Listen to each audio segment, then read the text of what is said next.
So a number of months ago, we had a partner of New Profit's Opportunity Agenda. Bridget Whelan is representing them, and you'll hear from her in a minute, come into New Profit. And it was really, really compelling. It was in the wake of the election. Everyone was really emotional. And Alan Jenkins said to us, you know, the political situation is really complicated, but there's one really important lesson for progressives or folks who want to drive change. I'm not trying to make this, you know, a particular political party conversation. It's that we are not doing a good job capturing the hearts and minds. We actually may have the right answers. We may have the technicalities of it all figured out, but we're not investing enough literal dollars and hours figuring out how to capture hearts and minds and how to get a message out there. And then when we do have an opportunity to tell a message, we're telling it at a pretty low level. We're telling pieces. We're not actually telling a compelling higher level story. So we invited Opportunity Agenda in today to help us learn how to drive change differently. And the piece that Bridget is going to kind of pick up is, it's not about messaging only, it's about how do you capture the hearts and minds by linking to core values about who we are as a society, about who we want to be as a society, and what the experiences that we want to create for people who live in this country, and have that be the thing that you're constantly oriented toward. And then you're linking the way you frame challenges, the way you frame solutions, and the work that you do directly and consistently back to those values. So that's the work that we're going to do today. I think my request for you all is just so easy. We're in a conference. You know, you probably know more people here than I do. It's so easy to fall back into some habits. So try really hard to listen for, like, what's one new thing that I can do differently? And we're actually going to challenge you to do that in your small groups and then individually later today. So just to kind of pre-wire that and keep you in a learning mode, what's one new insight I take away about narrative? And what's one new action I can take? Maybe it's the Monday morning test that Dennis alluded to, or maybe it's something that's going to take a little more time, but what's one new action that I'm going to commit to taking, okay? So with that, I'll turn it over to you. Thanks. Great. Thank you, Jody. Hi, everyone. Good morning. As Jody said, my name is Bridget Whelan. I'm with an organization called the Opportunity Agenda. We are a social justice communication lab. So we are engaged in communication support specifically for leaders who are working to drive social change. So we are a communications lab, but we're also embedded in the work, and that gives us, I think, unique perspective to talk about the difficult challenges, particularly when we talk about making social change. There are unique challenges to this work, and so we're here to present some of our thoughts, some of our research, and some of our best knowledge on how do we do this effectively to really make change, not only change in the short term, but change that really lasts. And as Jody said, that changes hearts and minds and sets us up for longer term and transformative change. So my name is Bridget Whelan. I'm the training and engagement coordinator with the Opportunity Agenda. So I do a lot of trainings just like this, in rooms like this, with people like you, to really equip you with some tools and some knowledge to do this work better. And I give you my contact information on purpose, because we would love to hear from you. You know, y'all are really working in the field and are much closer to these issues than we are. And so we constantly are refining our approach and rethinking the way that we do things based on what we hear from people who are actually in the field having to do this work. I already gave you a little bit of information about us. I want to talk a little bit about some of the issues that we work on, because you're going to be hearing a lot of examples from those different sectors today, and that's actually by design. So we work on immigrant rights, criminal justice reform, and economic opportunity primarily. We also work broadly on social change. But I'm going to share a lot of examples from those sectors today because I think y'all are talking about building a movement. And part of that is, what can we learn from other social change movements? What has worked for them? Where did they need to pivot and start talking and doing things differently? And what can we learn and what can we take away from those lessons? So this is really about changing mindsets, changing hearts and minds, changing those big stories that we sometimes call narratives. And how do we do that? We do that in a number of different ways. We're going to talk about some of that today and unpack that. But I'm going to show you a little example of our superhero character we created named Helvetica Bold, who really learned that, unfortunately, as Jody said, the facts are on our side. We have the solutions. We have alternatives that are working. But if we're not communicating those effectively, if we're just giving people facts, we're not changing their minds. We need to connect those facts to values that we share with the audiences that we're trying to reach and that we're ultimately trying to move and persuade. So I'm going to let you see how Helvetica goes on this journey. Her name was Ariel Black, a mild-mannered social justice advocate who believed that cold, hard facts alone could change the world. Until she confronted a powerful supervillain named the Mindset, who had locked people's minds into boxes of fear, making them impervious to facts. Gay welfare queens from Mexico are slaying yourself up by your bootstraps. How can we get through to people? But then one day, in a freak printing press accident that unleashed the voices of revolutionary thinkers and leaders from the past, Wait a sec. What's happening to me? Ariel was given the power to transform the discourse, reconnecting us to our shared values. Whoa. This is badass. Take that, dominant narrative. Oh yeah, now we're talking. She's got the power to flip the script and free your mind. She is Helvetica Bold. The mindset is about to get reset. Remember, stay tuned and be bold. All right. So I always like to share Helvetica. Helvetica has a lot of adventures you can find on YouTube. But I think it's an important example of the way we talk about things. We talk about things from a fact-based perspective. And what we're actually doing is just bouncing off people's minds.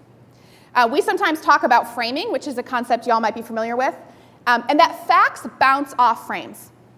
If the fact you're giving me doesn't fit with my worldview, I don't reject my worldview, I reject your fact, right? So we have to find a way to get into people. How do we find those entry points? And what we learn through messaging research and testing is that those entry points are shared values. That's how we actually reach people. That's how we open them up to having a conversation with us, and that's how we change minds. So just quickly, an overview of communications. There's a lot of different types of communications, and I want to be clear about what we're talking about today. So there's branding communications. This is what each of you do at your organization or at the schools that you work or for the foundations that you work for, the soul of your organization. Who are we as an organization? That's your brand.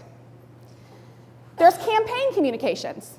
So campaign communications can be a lot of different things. I think of this as anything that has a specific goal in mind and is time limited in some way. So we're running this campaign for the next 18 months, and at the end of it, we're going to know if we won or we lost, right? So it's short term. There's crisis communications. Hopefully you never need to use a crisis communications plan, but it does happen.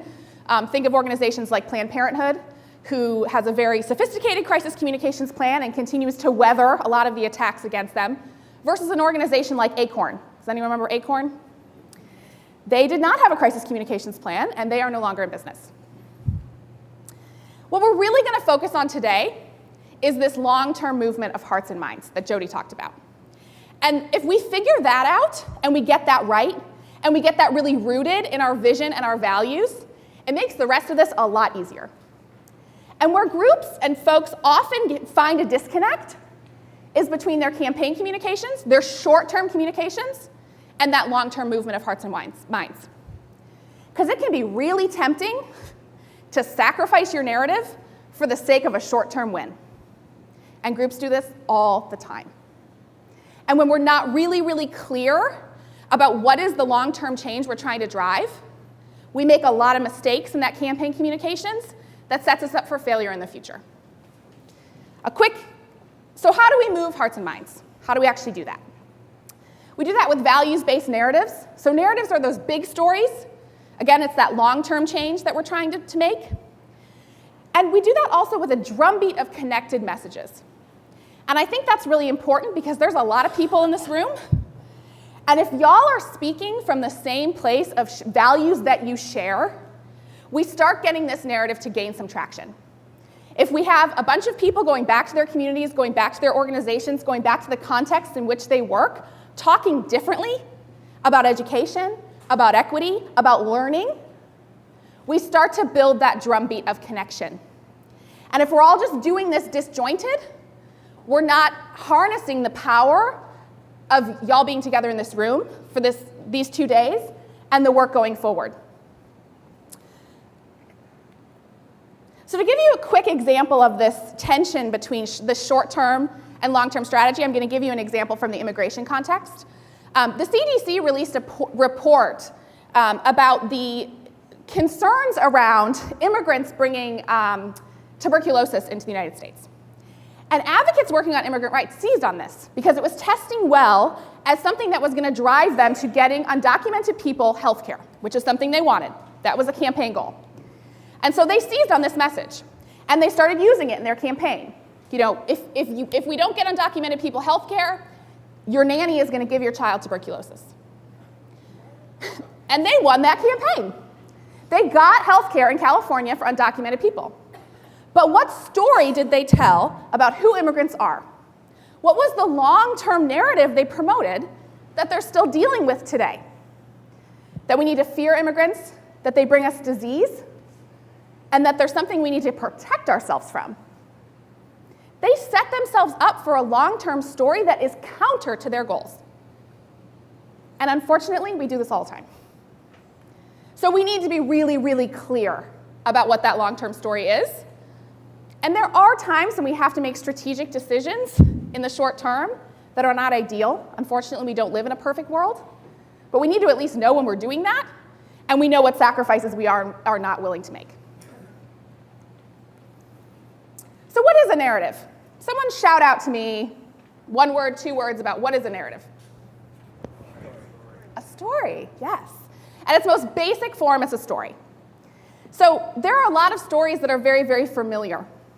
And we like to use these when we talk about narrative strategy because they are so familiar, people fill in a lot of context. There's a lot that goes unsaid, a lot we don't have to explain. So a narrative like this, David and Goliath, it's an underdog story, right? This is a story that's been told and retold and repackaged to us over and over and over again. And now we know how to recognize this. That's an underdog story. I'm rooting for the underdog. No one's rooting for Goliath, I hope. It's a story that has a lot of attached context to it that we understand, and it's familiar. Another example is a story like the hero's journey. There's a lot of stories out there like this. We have a young hero who becomes activated, they find a mentor, they go on this journey, and they come out victorious, right? So a narrative is really just a story. It has heroes, it has villains. Sometimes the villains are ideas, not people. We want to be careful that the villain is not the government. Sometimes we fall into that trap too, which can get in the way of long-term change. Narratives have familiar themes and values and morals. Another way to think about narrative is that it's a big story. It's rooted in shared values and themes, and it influences how people process information and make decisions. So again, there are these big stories that don't have a clear beginning, middle, and end, and nevertheless, we attach so much context and meaning to them. And we can reframe big narratives that are out there. So we talked a little bit about the mindset being our supervillain and the dominant narrative. And sometimes the dominant narrative is really unhelpful to the change we're trying to make. And so our work is to not just engage people on a campaign level and a short-term level, but to actually change the way that they fundamentally think about the issue, to change that long-term narrative. So how do we do this? We use this structure for narrative development. I think this is the one that we have found works for us. There's a lot of different ways to develop narratives, but it's really a feedback loop. We start with what are our values and our priorities. We do research. So at the Opportunity Agenda, we specifically do public opinion and media research. And that helps us inform where are people already at so that we know where we can take them. And then we use experience. So we use the experience of people in the field. How does this work when we actually trot this narrative out and try to use it? Where does it fail? Where is it strong? Where do we see people actually persuaded and actually move to action? So to give you a couple examples of this, of narratives that have really shifted over time because people started talking differently about these issues, we do some work around drug policy reform, which is an issue that has changed dramatically in the last 10 or so years.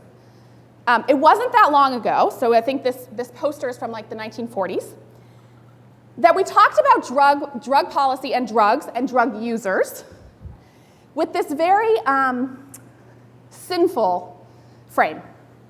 This was about vice. This was about debauchery, right? This is about evil. It was a very moralistic frame that really made moral assumptions about people that use drugs. We moved into, I was a kid, product of DARE, the DARE program. We moved to this very individualistic frame. This is about individual people and their bad choices, and if they just said no. And when people make bad choices, we should punish them.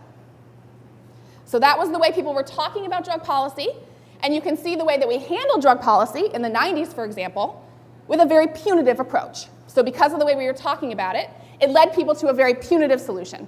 We should lock people up. These people are bad, they're making bad decisions, and we should put them in jail. We have come, in the last 10 years or so, in the wake of the opioid crisis, to really talk about drug policy from a public health perspective. And there's a racialized aspect to this. Opioid users, sorry, keep popping my microphone. Opioid users are predominantly white. So we're taking a much more compassionate approach. Nevertheless, this is a encouraging trend because people started talking differently about drug users, who they were, why this happens, and we started talking about it from a systems level. That this is a system of churning, the way the pharmaceutical industry works, the way that doctors are treating opioids, the way that we are treating opioid users, and the way we are punishing them and how that is not an appropriate response, it doesn't work. People started talking differently about that, and we're starting to see some positive change. So in 2016, Legal Action Center did a survey where we found that 57% of the American public now supported the president who wanted additional investment in more education, prevention, and treatment. Back in the mid-90s, we had peak levels in public opinion research of people wanting more punitive measures. Lock more people up, we have a zero tolerance policy, drug users need to be in jail, that's where they belong.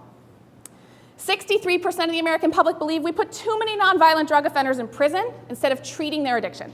Again, so it's that we're finally starting to see public opinion shift away from that punitive approach and to a more compassionate public health approach. And then 78% believe we need to treat it as a public health problem, not a criminal problem. So I'm going to give you an example of how advocates started talking about this differently and how far we've actually come. This is the mayor of Ithaca, New York. His name's Savante Myrick. Ithaca was the first city in the country to start creating safe injection sites for heroin users. So that's a very compassionate public health response to a problem in their community. And Savante talks about this, again, from a systems perspective. This is a system that isn't working, and we have to do things differently. I do want to flag, Savante uses the word addict, which is not a word that drug policy reform advocates use because it's stigmatizing. Nevertheless, I think he delivers a really powerful message here. You bring a unique perspective to this. You are 28, a young mayor, but also somebody of the generation that this is affecting directly. And do I understand you also know addiction firsthand from your own family? I do. My father is an addict, and heroin was never his drug. But I learned at the age of 5 years old what addiction was, what it meant, and the toll it can have on a family. And it just tore us apart. And the system failed. The system failed him, and it failed our family. And I thought that was unique to us, but I was elected to the city council when I was 20 years old. I was still a junior at Cornell University. I got elected mayor when I was 24. I've been in elected office for 9 years now. I'm now lead a system, and I watch that system fail people every day in the same way that the system failed my family. And I realized that this is not working. This is not working, and it's unacceptable. I can't read another editorial or op-ed from a newspaper saying we've got to do something about this problem, but never actually doing anything about it. This is something we can do. This will save lives. This will give addicts another day and another chance to get clean. Does that sound different than how we're used to thinking about drug policy and the way we talk about drug users? Does that sound different? We have changed in a very short amount of time radically the way we talk about these things. It wasn't that long ago we were still talking about just say no, just say no. And now we're talking about a public health approach. So the way we talk about the change we're trying to make is critically important because it actually makes that change possible. You have to change people's minds before you can get them to support the solutions and alternatives you're working towards. Another example of this is around marriage equality. This is a social change issue that we've actually made progress on, so that's good. For a long time, advocates were talking about marriage equality from a frame of rights and benefits. Gay couples deserve the same rights and benefits that straight couples do, and that's why we need marriage equality. But they weren't getting anywhere. And they were using this message over and over and over and over and over again. And all that was happening was states were starting to put ballot measures to make it constitutional amendments to outlaw same-sex marriage equality. They weren't winning. And they started to figure out the way we're talking about this isn't working because what our audiences are hearing is people get married for rights and benefits. But that's not why I got married.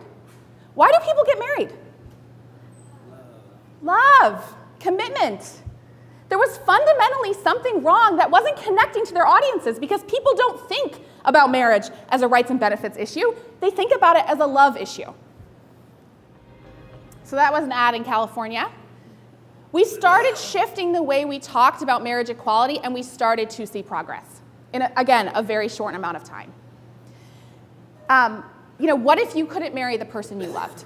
We completely shifted the context that we weren't just denying people rights and benefits, we were denying them a fundamental part of their humanity, to love someone and to have that love affirmed, and to be able to commit your life to them. It's a completely different framing that actually has the possibility to change people's minds. So we talked about narrative and these big narratives and how if we talk differently about the issues that we work on, we can change those narratives over time. But part of how we talk differently is on a more short-term level with specific audiences, a more targeted level. And that's what we call messaging. So this is a mural in Long Beach, California. It's on the side of a child community health clinic. And this is about what makes up a healthy community. So it's a mural, it's this clinic's vision of a healthy community. So their clinic is a part of it, but there's also a park and green space. There's a thriving downtown. We have a theater.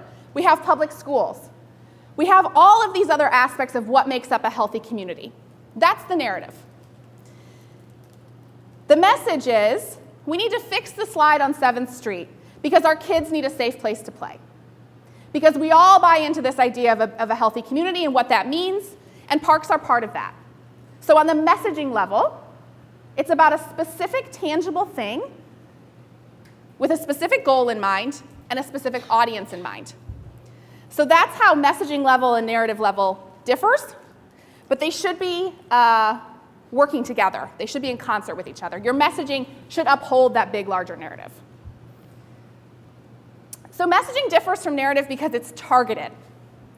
It has a specific goal in mind. And it has a specific audience in mind. And we have to talk differently to different audiences to get them to be persuaded. And ultimately, the goal of strategic communications is to persuade people. It's not just for them to hear you. It's for them to actually think differently, do something differently. So let's talk a little bit about audience, because this is really important, and it can be hard for people to understand. What are some audiences that y'all are trying to reach in your work? Just shout them out. Policymakers? School leaders, I think I heard. Who else? Teachers? Great. Students. Those are all very specific audiences. Sometimes people tell us, we need to reach the general public. We need to get the general public on our side, and then we're going to win. There is no such thing as the general public. And when it comes to communications, we do not have the time or the resources to reach everybody. It's physically impossible. And it's also not strategic because there are some people that we can't change their mind. Their minds are locked. And so we don't need, the good news is we don't need those people. The opposition to social change, when we do audience research, there are oppositional people out there who are kind of fundamentally opposed to some of the issues that we support. We will never change their mind, just like they will never change ours. What we know from research is it's like 17% of the population. So it's a small percentage of people. We don't need them. We don't need them. We need to know what they're saying because we need to make sure that we're neutralizing their impact on the other people in the middle. But we don't need to focus so much on what our opposition is saying. We sometimes think of audiences as this spectrum, a 1 to 5 scale. Our ones are our base. They're with us. We need to keep them mobilized, we need to keep them energized, but they're on board already. So we don't need to persuade them. So our strategy there is to mobilize them, energize them, amplify their voices, get them connected and taking action, but we don't need to spend a lot of time on the persuasion. Our 5s are the opposite extreme. They're our opposition. We don't want to spend a lot of time trying to persuade them either because it can't be done. But what we do want to do is know what they're saying so we can neutralize their effect on the people in the middle. So our 2s, 3s, and 4s are our persuadables, which is a term you may have heard of before. We use it in polling, we use it in public opinion research. Persuadable audiences. People who, if given the message in the right way, can actually be persuaded. So how do we move those people along? We have to identify themes, messengers. Sometimes we're not the right messenger, and what messages are actually going to work for them. And so again, we do this through research, people like the Opportunity Agenda, people like Frameworks Institute, which offered some possible values today for y'all to be working from, but also practice. Part of this is you've got to go in front of a school board to talk about a certain issue. You know kind of where 5 of those members lean, but you've got 4 who are up in the air. If I say this thing, if I try this message, did they change their mind? Where do they fall on this scale? How do they tend to vote on these issues? Right? So some of this is big picture thinking that sometimes takes actual research, and some of this is just on the ground, trying things, seeing what's working, seeing what's taking hold in your community, in your school, in the context in which you work. So when we think about audience, we want to think where do they rank on that 1 to 5 scale. And this can be hard to know, and sometimes you're just guessing, and that's okay. I would challenge you to not put people in that oppositional box unless you are really, really, really, really, really sure. We did some work with the Close Rikers campaign in New York City, who is working to close Rikers Island, and the mayor has agreed that he's going to take that step. 2 weeks before that happened, the Close Rikers organizer told me, Mayor Bill de Blasio is a 5 on closing Rikers Island. He is our opposition. 2 weeks later, he decided he was going to do it. So don't write people off because of who they may have voted for or what their political leanings might be. Try to persuade them until you realize that you can't, and then maybe they are a 5.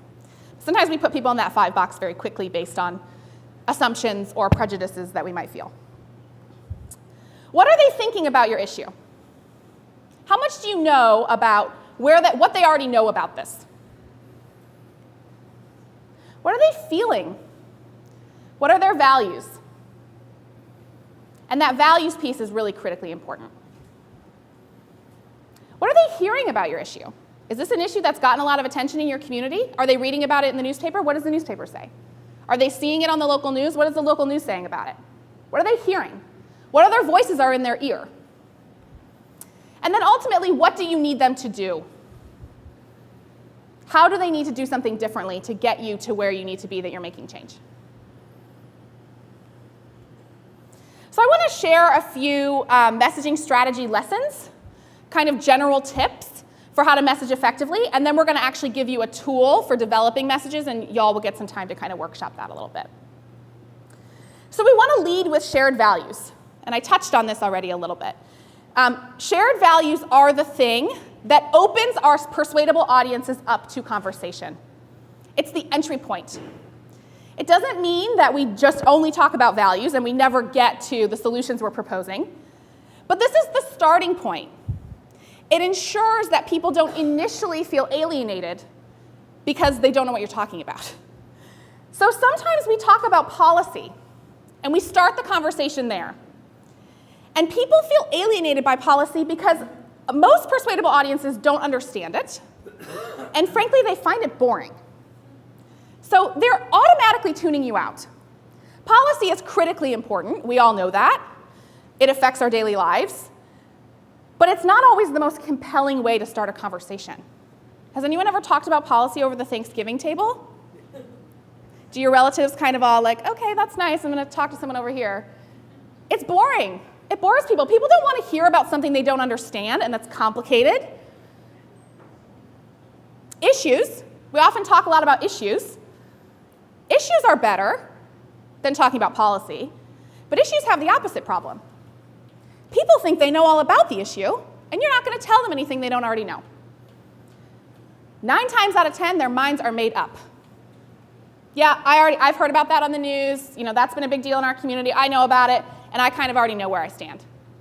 You're not getting people from a place where you can actually change their mind. If we start by talking about values, we actually open them up to that dialogue. We both care about this community, right?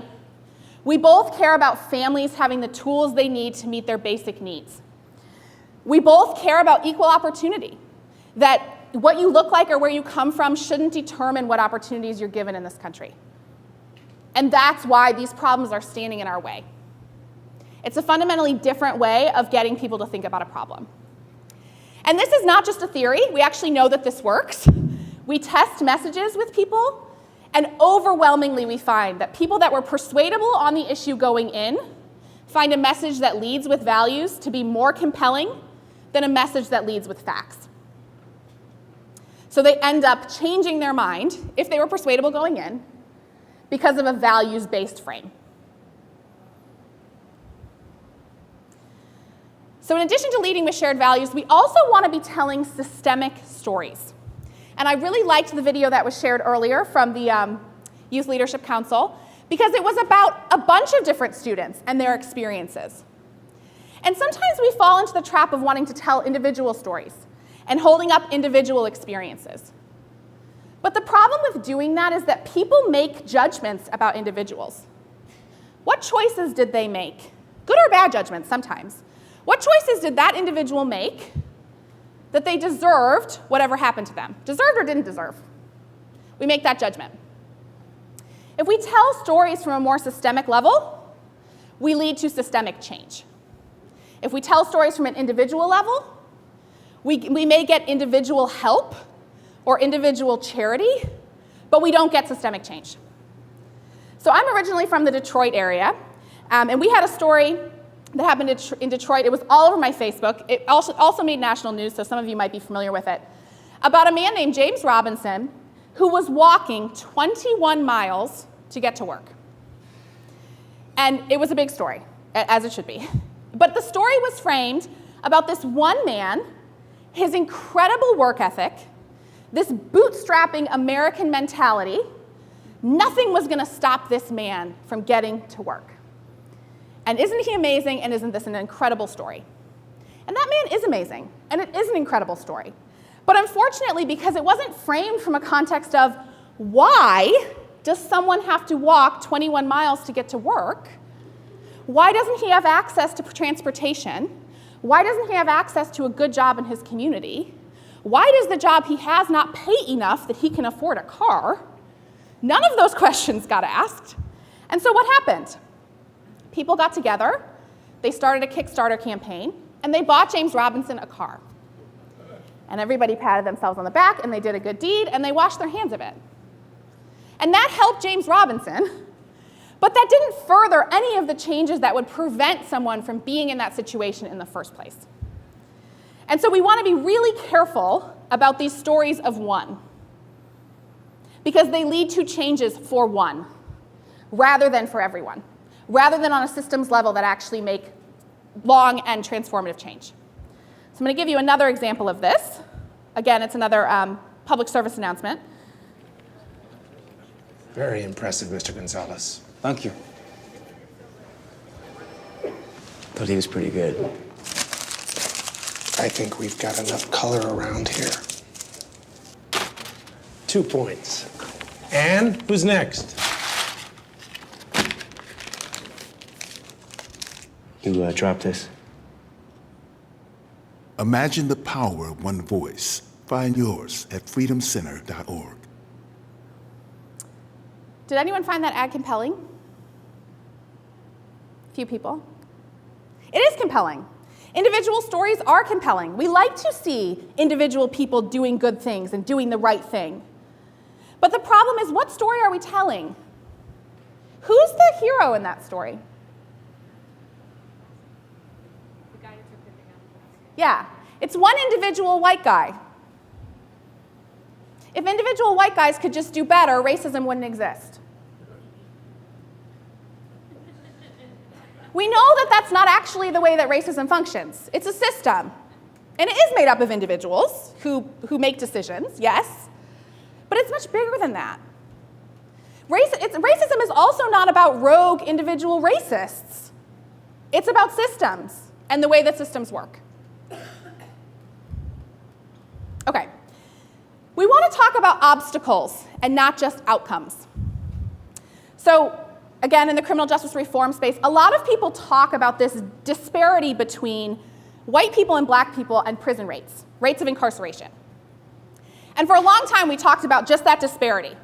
And we gave it to people who were other reform-minded advocates, and they filled in a lot of context, and they understood the reason that there's this disparity is because of the way that communities are policed, and because of the way that courtrooms work. There's a lot of things to unpack here. But they filled in that context. So this is a statistic. Black males' chance of going to prison is 32% compared to just 6% for white males. But we took that out to persuadable audiences, and we repeated that same message, and what did they hear? Our persuadable audiences heard black men are committing 5 times more crime than white men. So we reinforced a stereotype rather than talking about the actual root of that issue, the root causes, and the obstacles, which are racial disparity, implicit bias, discrimination in policing, discrimination in the courtroom, discrimination in the system writ large, right? So what we could have done instead, and that may have been a factor here, but the crucial thing is when we look at people from other groups, we just tend to stereotype. I'd invite viewers to go on a website called Project Implicit, and that gives you it's a little online test, it'll take like 5 minutes, of how you process people from your own group and people from other groups. And what you'll find, if you're like the vast majority of human beings, is you process people from other groups differently, and you associate them with violence and other things. And that means it's say that that's just people of color will find this also. Exactly. You take the test and you find that even people of color are more likely to ascribe negative attributes to darker skinned people. Right. So I just finish one point that I would say it means that racism isn't a disease, it's a natural sin that we're born into. And therefore we have to fight it through civilization and through artifice. And by the way, it's one of the reasons when you have somebody with a gun in a neighborhood, it has to be someone trained, and not someone just floating around. Let me get Governor. all right. So the idea there is that we can talk about these issues from an obstacles standpoint. What is standing in the way that is leading to these disparate outcomes? So things like implicit bias, things like discrimination and the way that communities are policed differently, right? Communities of color are policed very differently than white communities. So just giving people those outcomes tends to reinforce their preconceived notions and their stereotypes. So the next general tip, messaging strategy, is that we want to emphasize solutions. And what's been so great for me to see this morning is that y'all have solutions. You have alternatives to lift up, and you should be amplifying those because not everyone knows that those exist. And that can help persuade people. Van Jones likes to say that Martin Luther King Jr. is not famous for saying, I have a complaint, right? He gave people something aspirational to believe in. And if you just give people another problem, they feel overwhelmed and they feel something called compassion fatigue. I have a lot of problems in my, people have their own problems, right? I've got to get dinner on the table. I've got to pick up my kids from daycare. I've got to, deal with an ailing relative. Whatever it is. I've got loud, noisy, disrespectful neighbors, whatever. We have all of our own daily baggage. And then we have the issues that we care about, and we do care about them. But there's a limitation to how much we're willing to do if we don't feel that the problems are solvable, right? Look at what's going on with climate change and the way we talk about climate change. It's so bleak. People feel overwhelmed by it, and they don't know what to do. We need to give people clear solutions. We need to lift up successes and alternatives to say, yes, these problems are big. They're not insurmountable. We actually know how to solve them. We just need to be given the space and the tools to do that.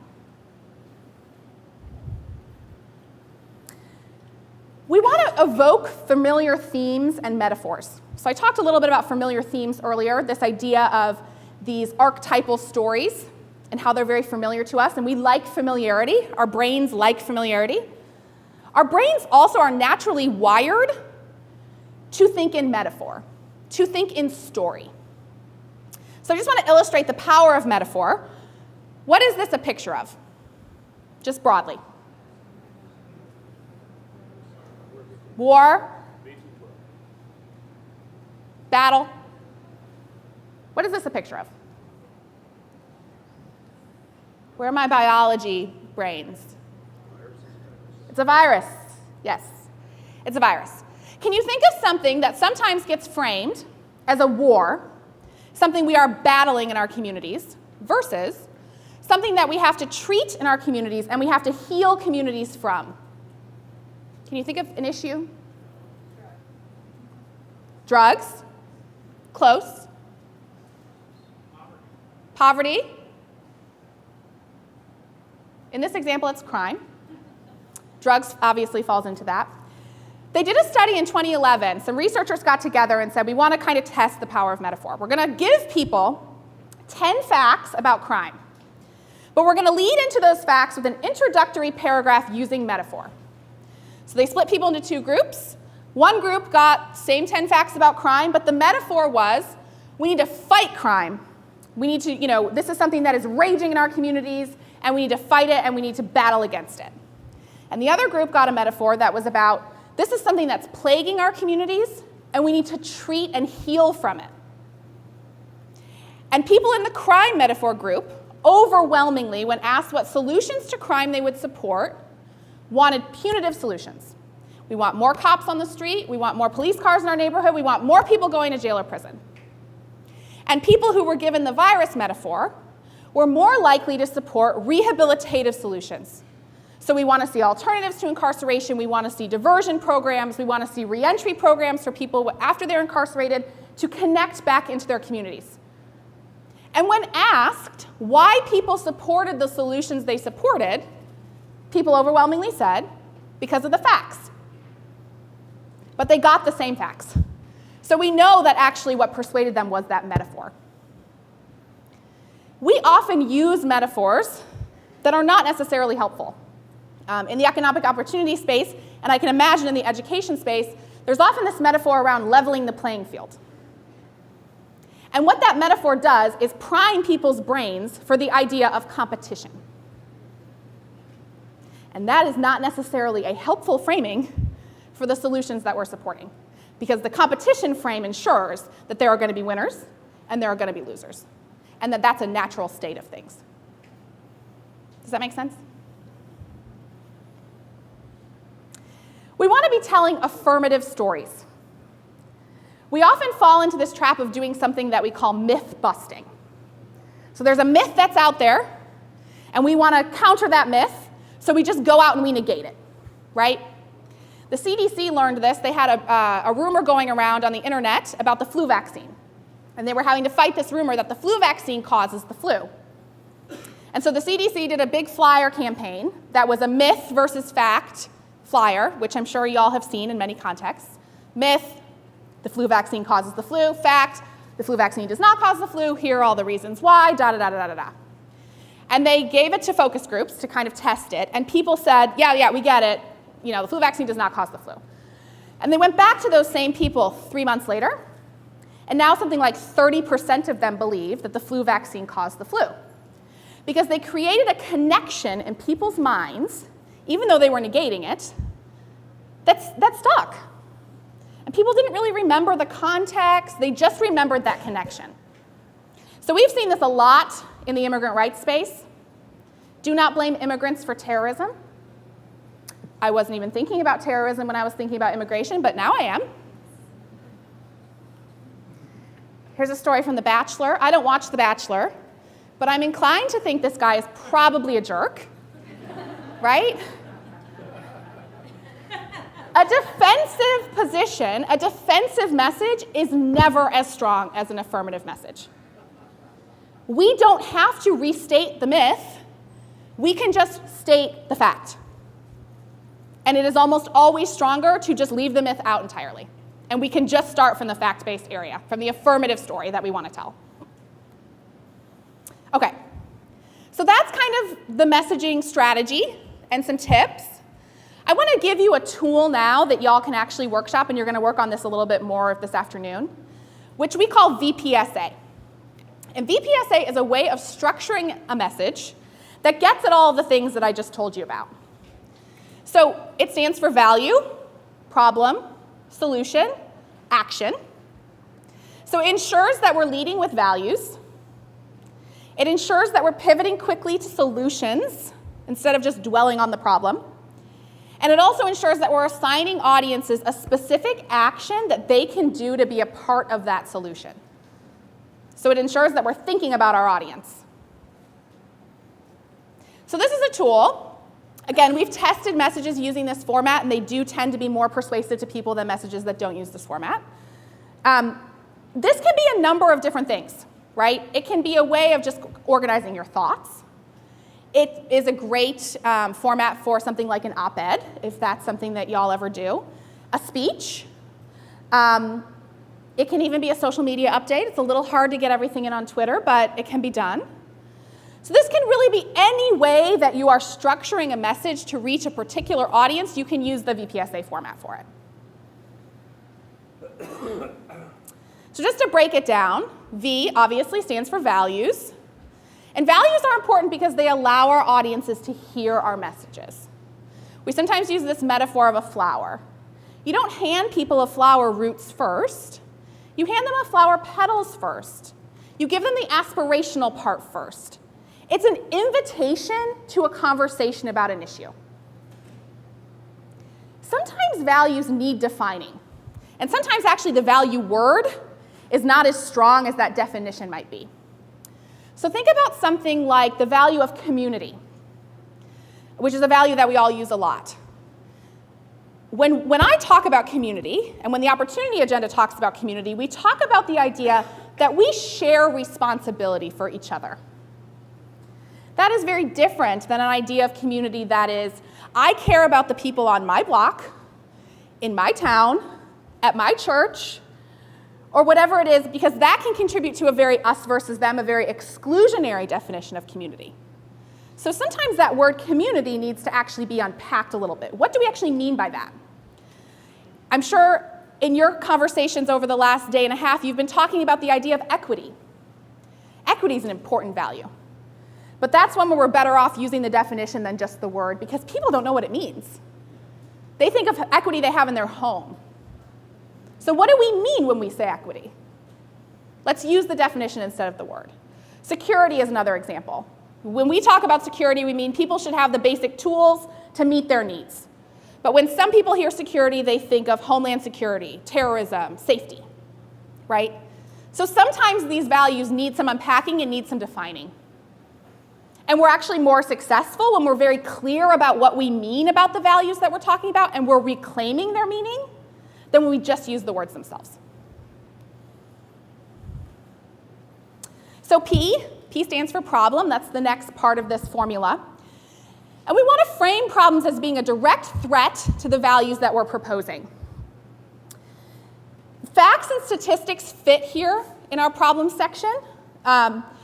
We want to be careful and use those sparingly. Again, if we overwhelm people with facts and statistics, they just get overwhelmed. They get lost in a sea of data.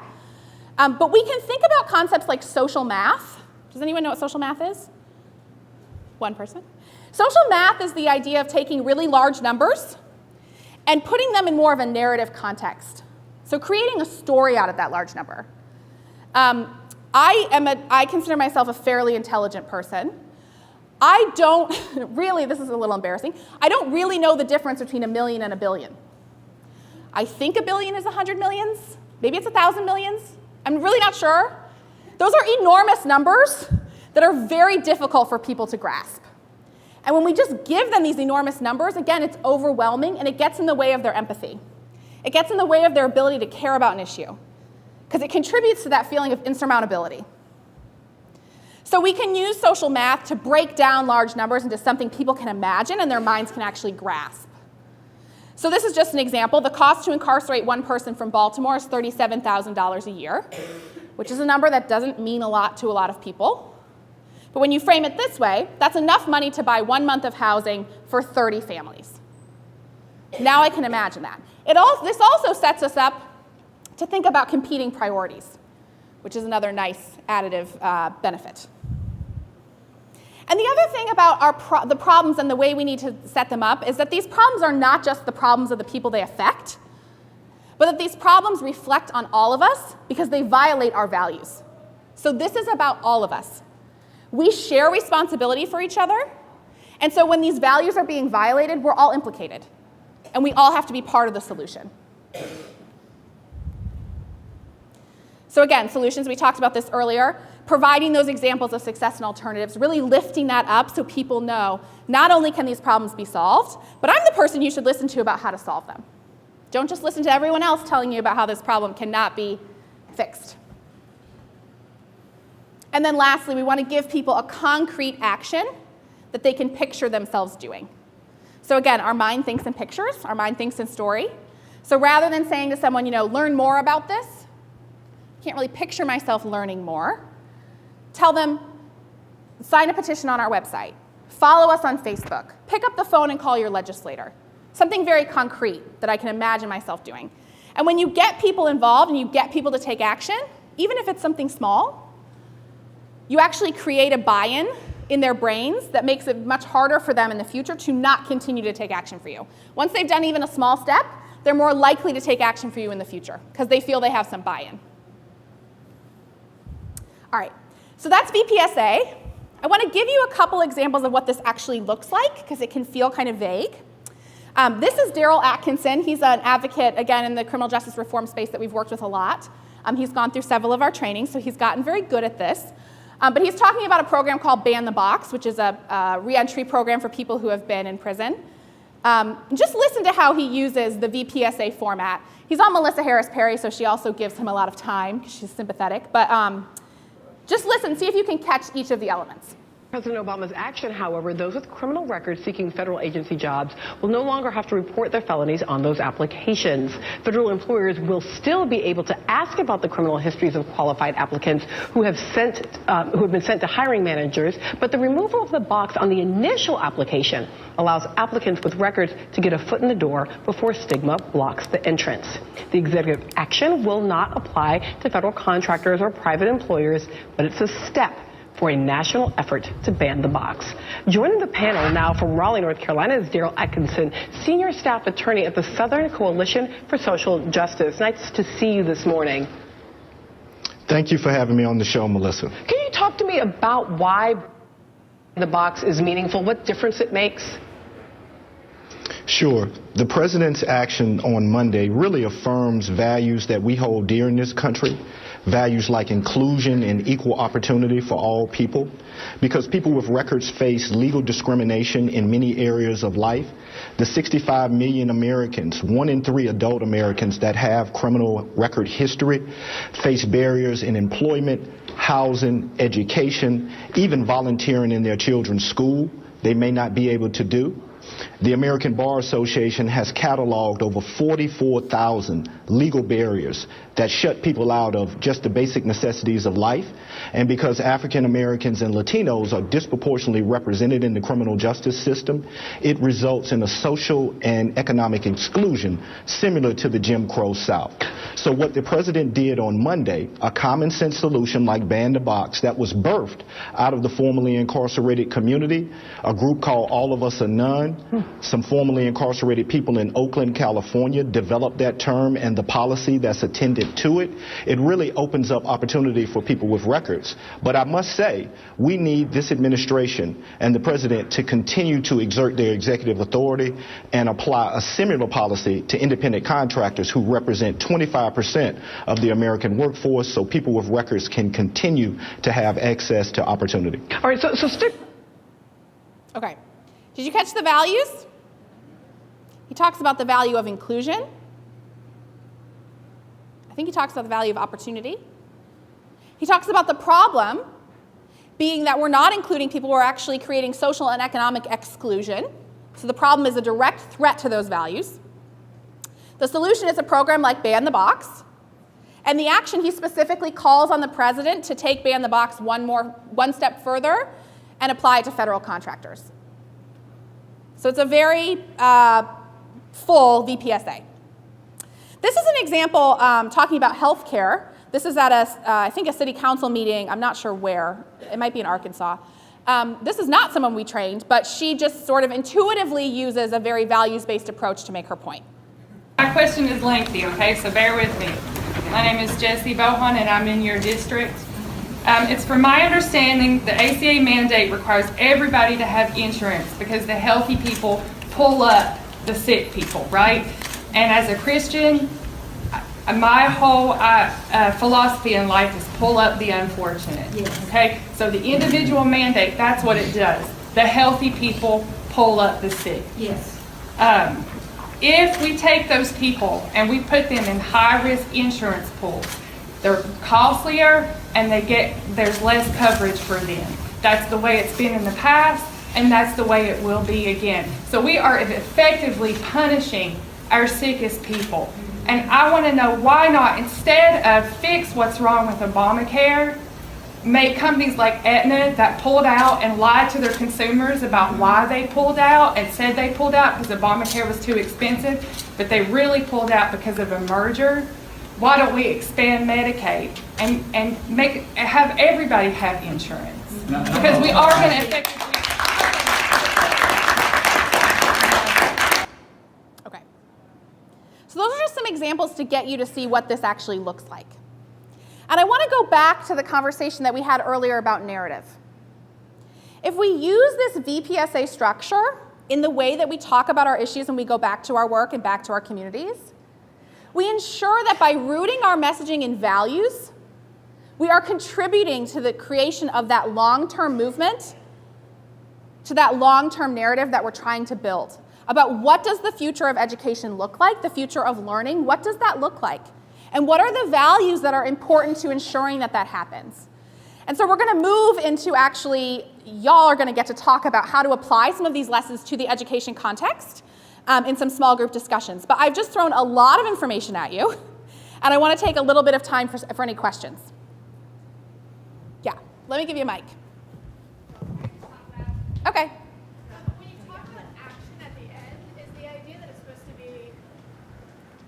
When you talk about action at the end, is the idea that it's supposed to be a concrete action specifically for your audience? So in the first example here, I think the action was the president should blah, blah, blah, right? But in that moment, the speaker wasn't really addressing the president. Right. So what have you found about what kinds of action statements are most effective? Yeah, that's a great point. So Daryl does call on the president, and his action statement is targeted to a specific decision maker rather than to the audience that he's speaking to on that news program. Your action should be tailored to that specific audience. I think what he's kind of doing is playing with the idea of primary and secondary audiences. So if my audience puts pressure on the president, maybe this is an action that he will take. So sometimes we're calling out specific decision makers. Also in the example of being at a city council meeting, you're speaking directly to the decision makers. You're asking them to take action, but there's also people in the room, and in this case, video cameras. So you're reaching another audience as well. So it just kind of depends on the context, but generally, yes, your action should be about what a specific audience can do to be a part of your solution. Is this on? I actually had the same question, and I was wondering a little bit, I think as I think about pivoting to our context here, to what extent is audience linked to a perspective about obstacle? Like what's actually standing in the way of the big change? And how clear do folks need to be about that as they're sort of starting in this process? Or how clear a hypothesis do they need to have? Yeah, well, I think there's two things to unpack there. One is who's actually responsible for making the decision? So that's part of it, which is that's not always your audience. Sometimes that's your audience. But be really clear about assigning responsibility, that these are actually, again, not just natural states of being and things that happen, but rather the results of decisions and priorities that people have made. And so being really clear about who has the responsibility then to change those priorities and change those decisions. And what was, tell me your question again? That was responsive to me, okay. But yeah. Other? My friend here got me thinking about this an hour ago, but you didn't talk at all about, and particularly in education, we talk about this a lot when we think about our community audience being parents. You didn't talk about how different cultures receive messages, and how do you think about that? Because to me that feels very important as we in education, different cultures and families hear things differently. Yeah, it's a great point. And the more specific and targeted we can get about our audiences, the better.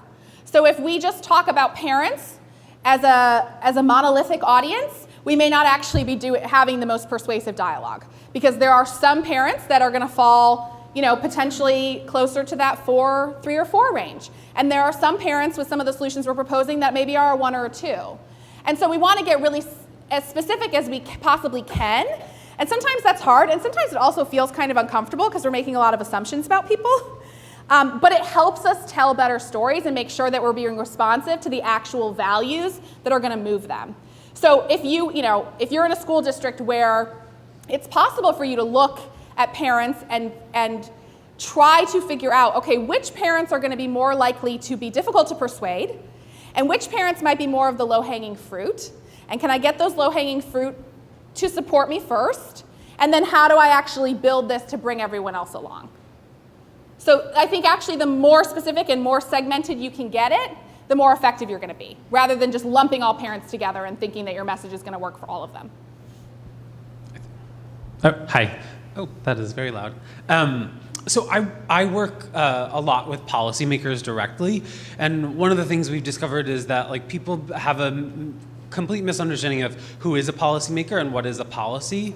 And in our context, I have been trying to reframe or rebrand policy as an expression of values. They are. Like No Child Left Behind was an expression of values about what we care about in schools and for kids and things like that. Right. And so and that actually has a lot more resonance with people. So I'm wondering in your work if what successes you've had or what advice you have about reframing discussions around policy and policymakers, and who has the locus of power and control to make that more accessible and for people to be able to better understand that. Yeah, I mean, I think you're articulating exactly what it is that we're proposing, which is that all of these decisions and all of the messaging that we do, whether we're trying to move policy or we're trying to enact specific programs in specific schools, we have to root those conversations in values. We have to shift those conversations to being about what kinds of decisions do we want to make as a body of people, whether that's a governing body like a legislature or whether that's a district body or a school body or school leadership. How are we going to fundamentally make different decisions that are rooted in values and not just rooted in the bottom line or rooted in what we think we can actually do or accomplish? How do we get people to be more visionary and to open them up to that conversation? And how you do that is through shared values, which is exactly something that you're doing. So I think that's, how is it working for you? It seems to be working. Somewhat. Okay. But it's to your point, sometimes people don't know who has decision-making authority or what a policy is. They see ESSA or a big federal piece of legislation or law as policy, but not what a school board enacts as a form of policy, or a decision that a principal makes as a policy that is either enforceable or is an expression of values about what we care about. And I think that those are sometimes intractable. and being able to understand that our policy isn't just something that's on a piece of paper, but it's actually the values that we hold as communities, and you can actually change those. Right. Yeah, we've had some movement in the economic opportunity work that we do with groups starting to talk about budgets that way, because budgets are really hard to get people to care about, even though they're obviously extremely important because they're boring. Again, people don't want to hear about a bunch of facts and figures. But if you talk about budgets as a moral document, as a priority setting document that speaks to our values, they've started to see a little bit of movement with some of that framing. I'm wondering how we navigate a situation where you might have competing values. So as an example, there's some parents out there who will nod vigorously when you talk about 21st century skills and all the kinds of powerful learning that leads to all that. And at the same time, they'll say, that's not the game that the colleges are playing in their admissions requirements. And so we get all that, but we still want to have you work with our kid to produce the transcript that's going to get them into the best college. So they are caring about both of those somewhat right now competitive things at once. Yeah. And, yeah. So help me solve that one. Sure. So two things to unpack there. One is that human beings are extremely contradictory in the way that they think. We all hold competing ideas in our heads. We all have priorities and thoughts that do not compute with each other. And so our job as communicators is to evoke the right set of those values, the right set of those themes, to make sure that we're provoking the side of people's brains that's going to get them towards a more solutions-oriented approach. To your specific point about the values that are competing for you, the competing value there is a pragmatism value. We want to do what's going to work, right? We want to do what's going to get our kids into college. So how do we reframe what we're proposing in a pragmatic way? How do we give them that common sense that they're searching for, that pragmatism that they're searching for, on our side? So it might be a subtle reframe that actually is about making your argument the pragmatic one, making your argument the one that makes sense, and that it's a common sense solution. People love the concept of common sense. We do a lot of message testing where anytime you even use the word common sense, people are like, yes. They love it. So, to me, that's actually something you can possibly reframe for your own side. Bridget, I had another that came up as I was going around the room. Thinking of that picture you showed of the mural and then I think the playground or the slide on 7th Street that needed to be fixed. And I'm wondering about the solution piece of VPSA, because I think a lot of times when we're talking about solutions, we're talking about the slide or the merry-go-round. We're talking about different programmatic elements that need to show up, but maybe not together painting as compelling a picture of how all those come together. And I'm curious if there's anything more you could say about that. Sure. So the way that I would sort of parse that out is your solution, again, is messaging level. So it's short term. I'm going to talk to this audience today about this one specific thing, this one specific policy, and I'm going to propose a solution for them, versus your vision, which is really an element of your narrative. So what is the story I'm trying to tell, and what is the picture I'm trying to paint about how this looks? Again, people think visually. We had in the discussion in our group earlier some conversations around how to put students' voices first. And one of the things that came up was, that's hard for me to envision because I've never seen it. So the articulation of that big picture vision is really powerful because sometimes it takes that, what does this actually look like, for people to be able to imagine it. They might like the idea of it, but if it doesn't seem feasible, if it's not something their brains can actually see, then we haven't done a good enough job of articulating that vision. Okay, one more question, and then we're going to move into some small group discussion. And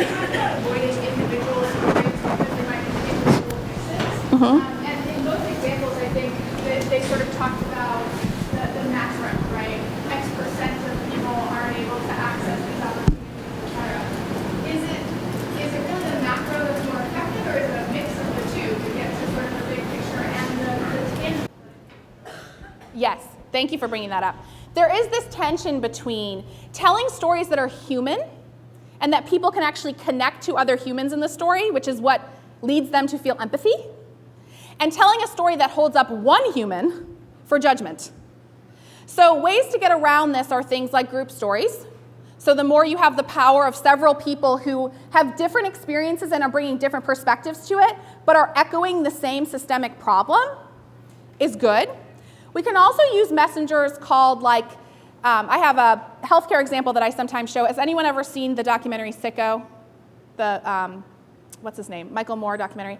He does a really effective job of this, of talking about the problems with healthcare. And he uses a woman who works in a insurance call center, and how she sees the system from her unique perspective, because she's a part of that system. So she's an individual, but she's telling the story about the way the system is failing and her own actual role in that. So she talks about how she gets people on the phone and she knows they're going to be denied for insurance and the emotional toll that that takes on her. So she's an individual storyteller, but she's telling a systemic story. Does that make sense? Does that make it a little clearer? If you get stuck, the power of group stories. Just stick to group stories. Yeah? I just wanted to add to that, the analog, I think, in education would be, instead of focusing on the individual student and the triumph of the individual student, focusing on the teacher and what's the teacher's mandatory class. Right, because the teacher is a mechanism of that system, of the educational system. Okay, so I want to move us into some small group discussion. So I think you'll just stay at your tables for this and talk to the people that are nearest you. The first discussion is around audiences. Who is persuadable from your perspective in the work that you do, in your unique, wherever you sort of sit in this issue? Who is persuadable? And be as specific about that question as you can. Again, maybe it might be more specific than just parents, right? Which parents? Parents that have what kind of attitudes? Parents who might have supported what kind of other issues? And the frame that people should have in doing this is not necessarily advocate for your own program. It's you as a social change agent on behalf of the mural, the big vision. Yes. Yeah? Yes, Okay. thank you. We're going to we've got about 20 minutes for small group, and then we're going to do the example, Bridget. So how do you want to break up that? Let's do about 7 minutes on this. Okay. Yep. Let's come back together. That was quick. I actually gave you less time than I was going to give you. Because I want to make sure this audience piece is critically important. And you're going to have some more time to talk about it in the breakout session this afternoon. But I want to make sure that we give plenty of time to actually talk about the values piece of this, because I think that's more foundational. And so you can get into more discussions about audience this afternoon once you kind of have that grounding in this vision and values piece. So we're going to move now to discussion in your small groups around values. And you have in your workbook, towards the back, there's a worksheet around the breakout session this afternoon. So these discussions are just to kind of prime you for the work you're going to do this afternoon. In that workbook, you have 4 values that are defined for you. And these are values that Frameworks Institute, which is another organization like the Opportunity Agenda, has actually tested in an education context and found that these were values that really resonated for people when talking about changing the way we think about education and the way we think about learning. So you have those 4 values in your workbook. They're defined for you. So we're just going to discuss, again, you're going to have more time to work on this in the afternoon, but for now, just big picture level, what about those values resonates for you? If you can think about some of those values that might resonate with specific audiences, but that might also be a question for the afternoon, just how do those values strike you? And Jane, do you want to say anything more about the values? I would say I used to be at Frameworks Institute. Some of you know that already. And these values were tested in multiple ways, qualitative and quantitative methods. And they're kind of, I think pragmatism maybe is one that's a little bit of an outlier, but the other 3 you'll see are kind of part of a family of values. They all are really oriented toward the future and toward an aspiration and a collective aspiration. So I would say that that's the main thing to keep in mind, is we're going for a collective aspiration. Great. So just take about 12 minutes to just discuss the values, how they sit with you, if they're resonating, and yeah, and then we'll go from there. Together. I don't think my mic is on. Okay, can folks hear me? We're going to start coming back together. Did anyone have something that came up in their group that they want to share? Either an aha moment or a challenge that still feels like you're not quite there? Anyone want to share either an aha moment or a challenge that still feels like you have to work for a little harder? Yep. Do you need a mic? Perfect. Generally, no.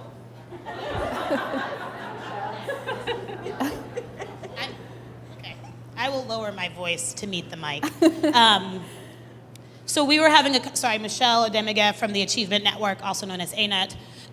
We were having a conversation specifically around the framing of values. And one reflection I'm having from that conversation is the power of putting your value in a way that somebody can't disagree with it, right? So we were talking about the need to provide resources for students who are English language learners. And framing the first premise of the value around, it's really critical for us in education to tap into the potential of every student, right? First, if you say no, that we don't want to tap into the potential of every student, we need to have a separate conversation and you might not be a good person. But like starting with that value first and then framing it around, and in our classrooms, there are students who we are clouded by what we believe are deficits, that we're not able to access their full potential. And how do we create systems and supports that actually tap into that?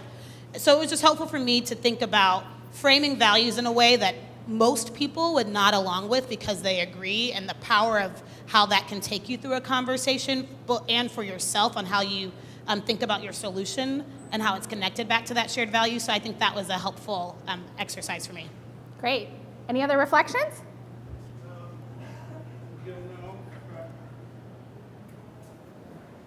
The PAIR Institute, Partnerships in Education and Resiliency. So our table, I'm just representing our table, didn't like these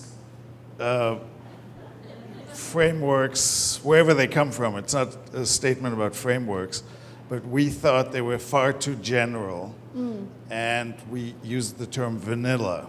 I don't know whether that helps, but we didn't really feel, we wouldn't be moved by them. So we had three